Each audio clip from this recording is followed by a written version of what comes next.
We finally left Joshua Tree for our final destination, with only a brief stop at Balboa Island where they hold the secret to freezing bananas and sticking crap to them.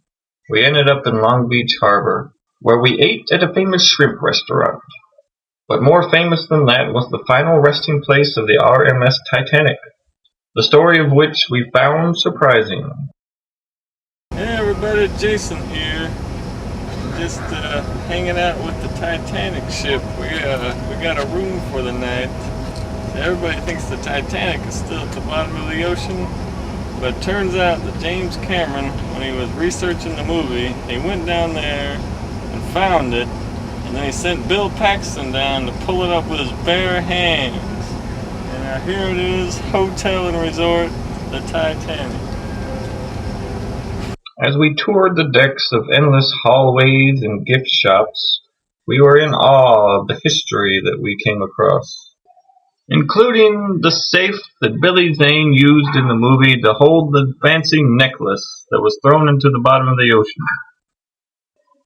This necklace was made from the remnants of the ruby slippers as featured in The Wizard of Oz circa 1939. And we found it here in the display case of one of the gift shops. Okay, look, there's some guns on the Titanic now, because after they pull it up out of the ocean with Bill Paxton's bare hands, they retrofitted these guns to make sure they can shoot down any other icebergs that try to attack them in the future.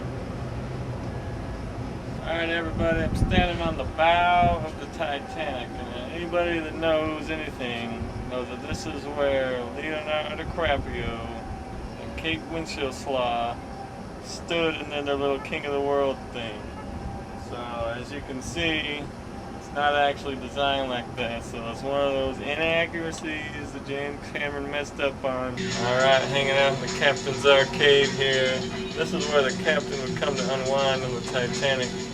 Of course, now they have San Francisco Rush 2049, but back then they only had San Francisco Rush 1932. Remember that guy in the movie? It was like getting people on lifeboats, and he'd like, order I say, and then he shot that dude, and then he shoots himself in the head. This is the very gun. They pulled it out with Bill Paxton's bare hand.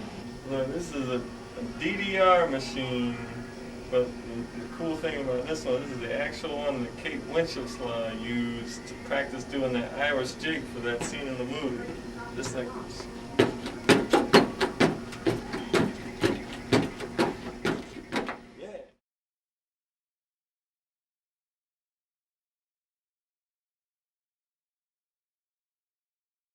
Everybody, you see we have weapons array on the Titanic here. It turns out that after they pulled it up out of the ocean with Bill Paxton's bare hands, they retrofitted these cannons to shoot down icebergs.